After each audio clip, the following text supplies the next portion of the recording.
8:40 en el territorio continental ecuatoriano, buscando la verdad y abogando por la unidad nacional en pro de la paz y la seguridad en el Ecuador. Queremos saludar al economista Alberto Acosta Burneo de Análisis Semanal. Lo invitamos a un diálogo para hablar. Seguimos siempre atentos los análisis que presenta, y que hace poco hablaba ¿por qué falló la sustitución de importaciones? ¿Qué está pasando con la competitividad y sus políticas en el Ecuador? Economista Alberto Acosta, buen día. Muy buenos días, un gusto estar con ustedes.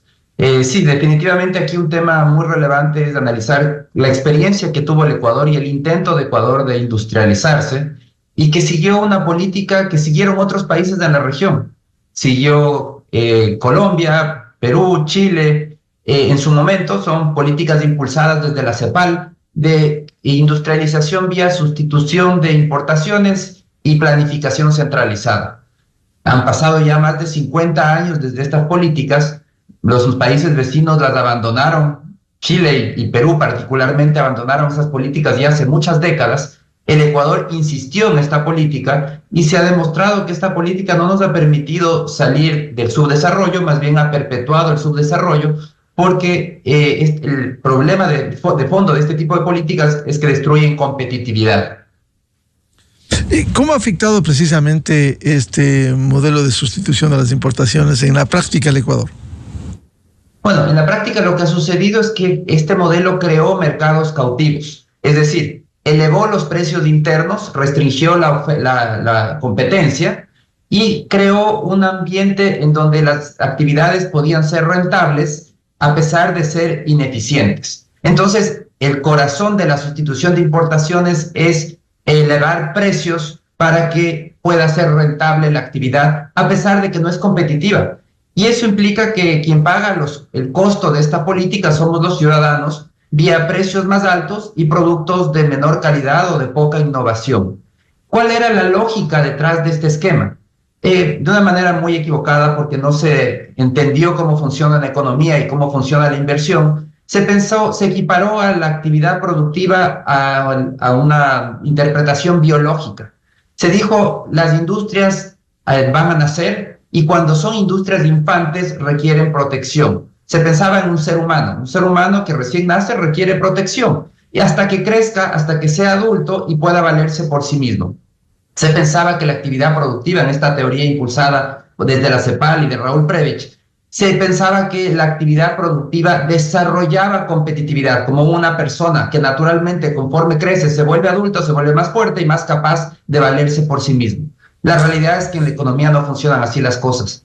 De hecho, las inversiones que uno hace en un inicio marcan el rumbo al futuro. Entonces, es que desde un inicio se hacen inversiones en una senda tecnológica que no es la adecuada, que no es competitiva, es muy difícil cambiar ese rumbo a futuro, porque ya hay un costo hundido muy importante, una cantidad de inversiones que ya se hicieron con una línea tecnológica, que mucho más barato es invertir de cero en algo nuevo, en la tecnología eficiente, que tratar de impulsar un cambio tecnológico cuando ya se ha invertido. Entonces, es el grave problema de la sustitución de importaciones. Las industrias invirtieron en tecnologías que no eran necesariamente eficientes, se enfocaron en servir a un mercado doméstico cautivo en donde no necesitaban competir, no era necesario que sean competitivas porque el mercado era para ellas, estaba reservado para ellas, pero no pudieron nunca alcanzar los beneficios de economías de escala cuando se atiende mercados externos. Entonces, es el gran problema de la sustitución de importaciones, que se enfocaron en mercados internos muy pequeños, no alcanzaron competitividad, no alcanzaron economías de escala, y al final del día, cuando comienzan a abrirse los mercados, se ve que todavía 50 años más tarde, ya no podemos hablar de ninguna manera de un infante, todavía no pueden competir. Economista Alberto Acosta Burneo, ¿qué hicieron otros países como Chile y Perú para salir de este modelo? Bueno, Chile y Perú abandonaron esta estrategia de sustitución de importaciones hace muchos años, liberalizaron sus mercados, abrieron sus mercados a la competencia, hicieron una reducción unilateral de aranceles, no esperaron acuerdos comerciales, sino que unilateralmente comenzaron a reducir aranceles para reducir la protección efectiva, y de esa manera obligar a que las nuevas inversiones que se hagan desde un inicio competitivas. Porque como digo, no funciona como un cuerpo humano, no es que con el tiempo se desarrolla competitividad, o se es competitivo desde el inicio o no se es.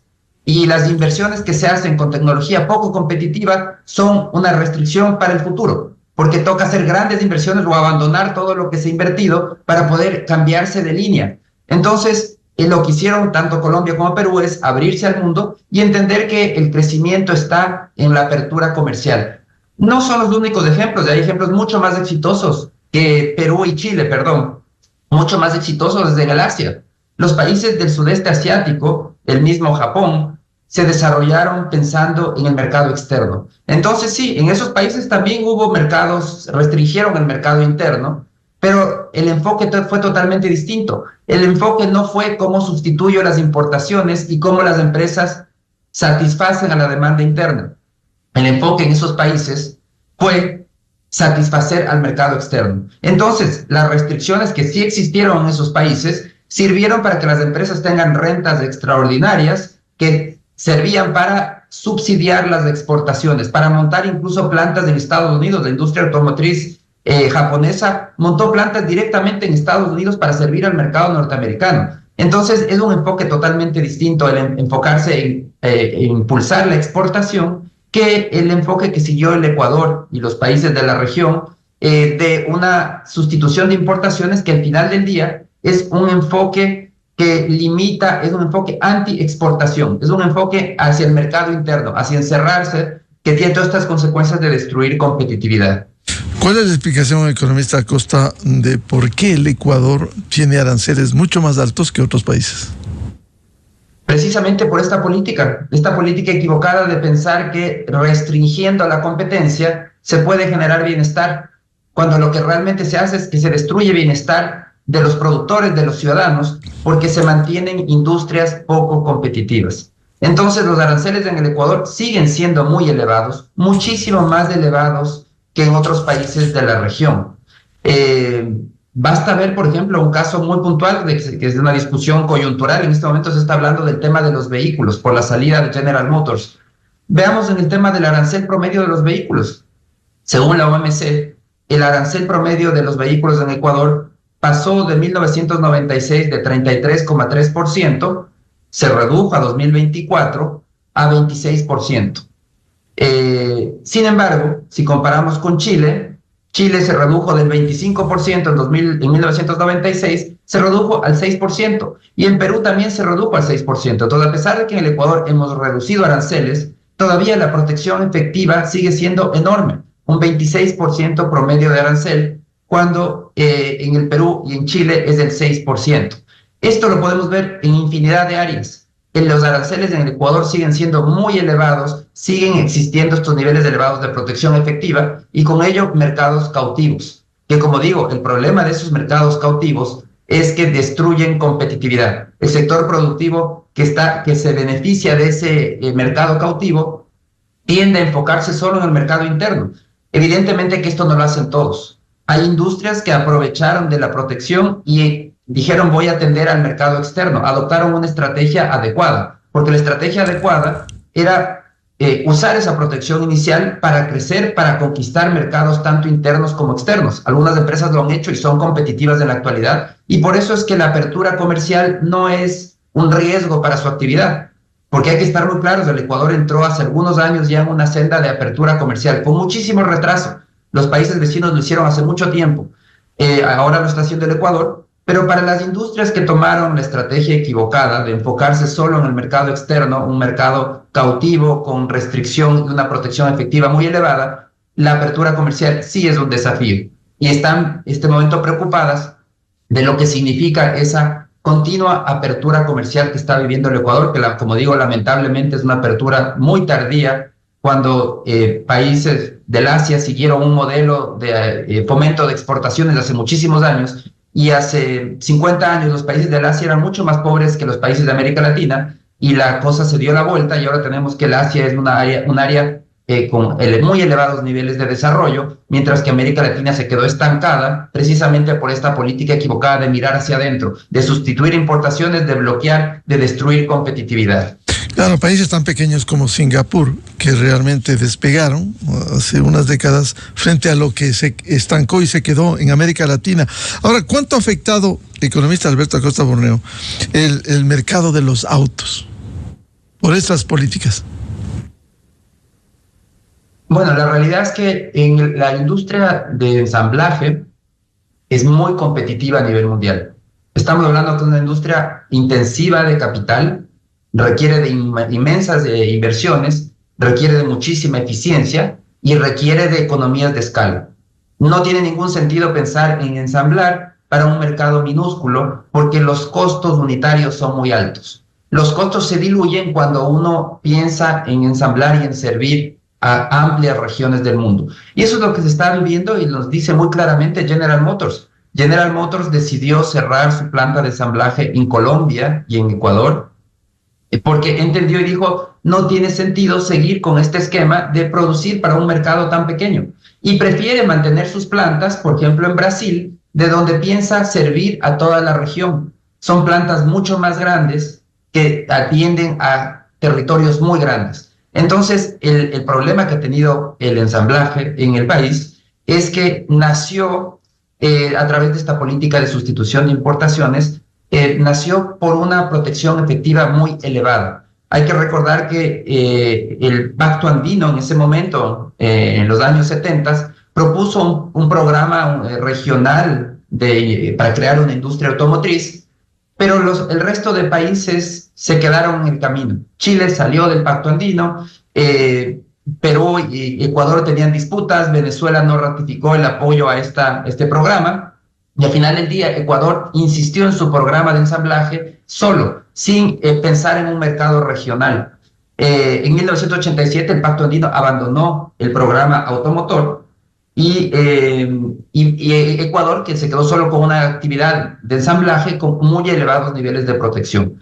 Ahora que el Ecuador firma acuerdos comerciales, comienza a reducirse gradualmente, muy lentamente, ese nivel de protección, y es entonces cuando se ve que esta actividad no es competitiva mientras no esté enfocada en el exterior.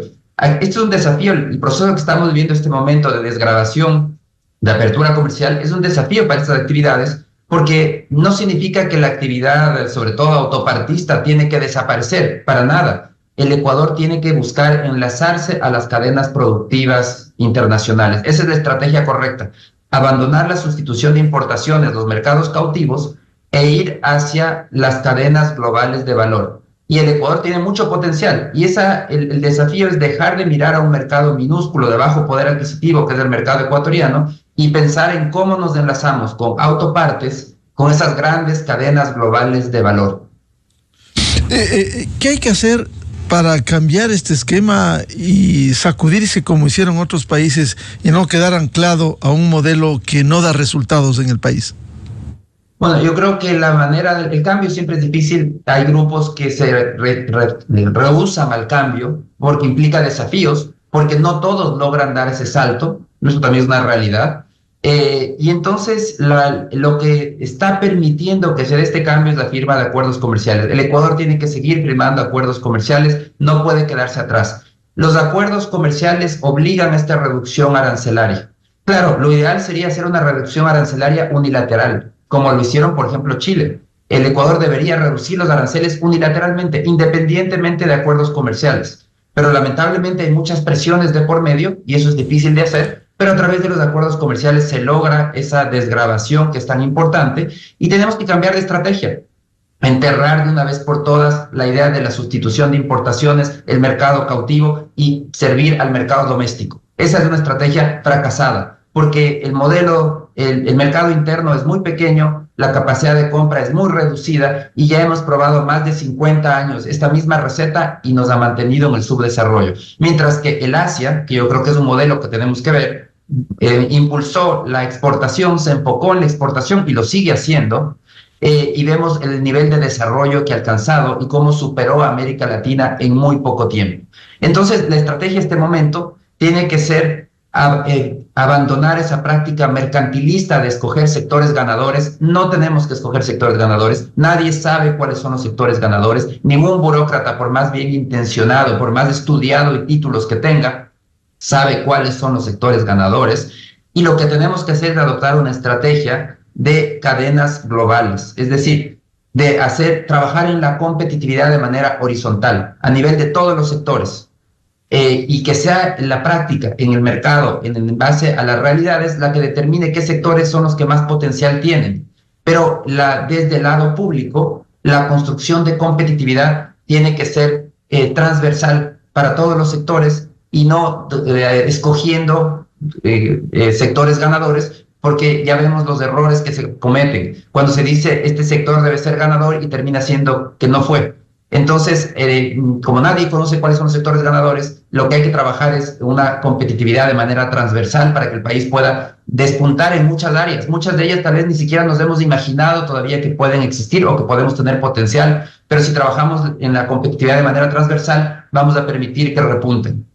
¿Y cómo lograr precisamente esas ventajas en la competitividad, más allá de lo que en el pasado se vivió de las ventajas comparativas y no las competitivas, que son tan fundamentales?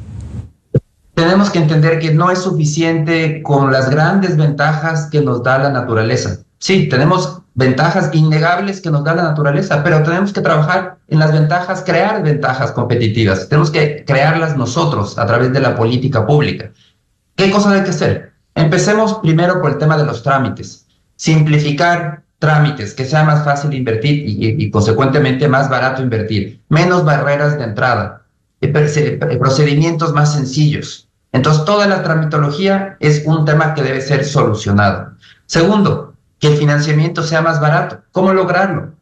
Enlazando el mercado local, el mercado financiero local con el mercado internacional, eliminando el impuesto a la salida de divisas, liberando el flujo de capitales, adoptando normas de primer orden de supervisión bancaria, normas de Basilea, vayamos hacia Basilea 3, integremos el mercado de capitales con el mercado de capitales internacional. Todo eso va a hacer que haya más ahorro disponible y que sea más barato. Eso crea competitividad financiera.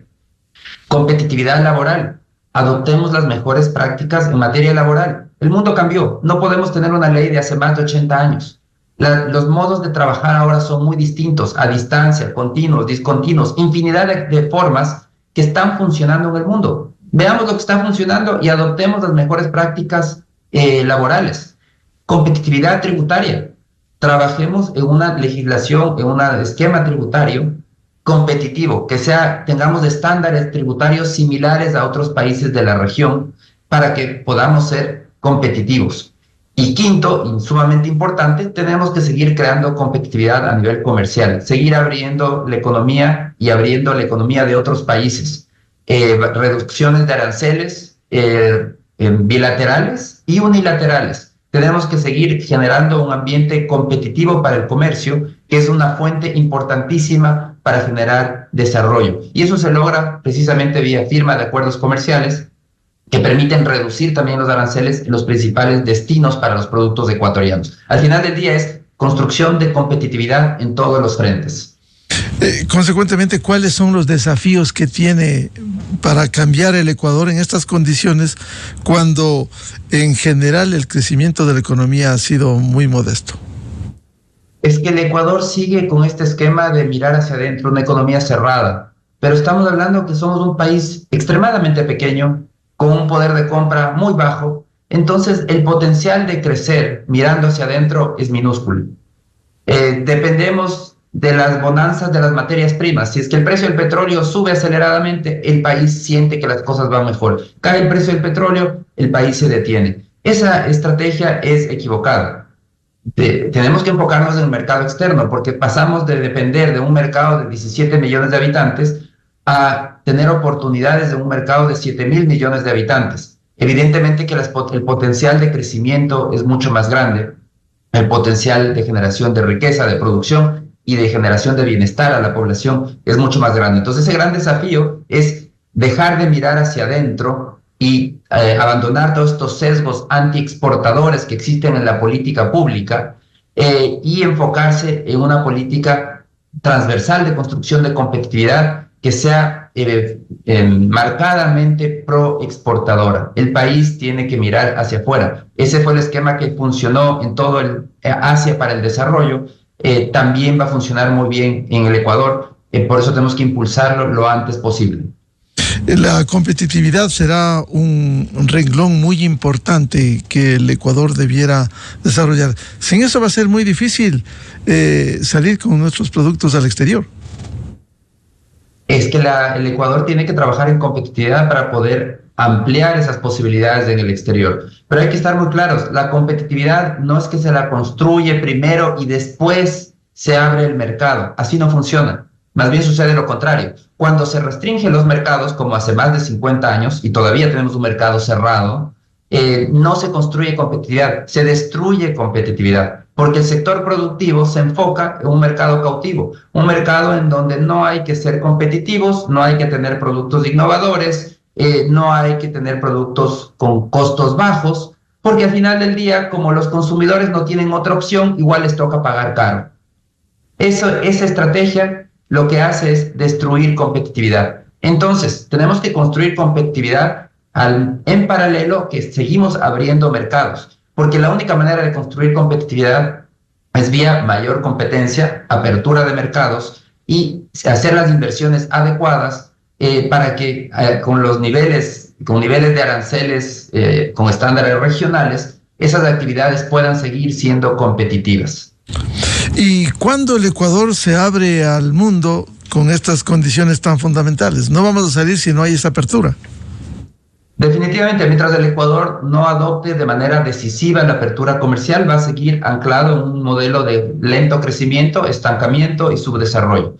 Son 50 años de este modelo, pero que este modelo gradualmente, aunque lentamente, pero gradualmente se está acabando. Y se está acabando con la firma de acuerdos comerciales. Hay que recordar que en 2016 entró en vigor el acuerdo con la Unión Europea, el tercer socio comercial del Ecuador, muy importante.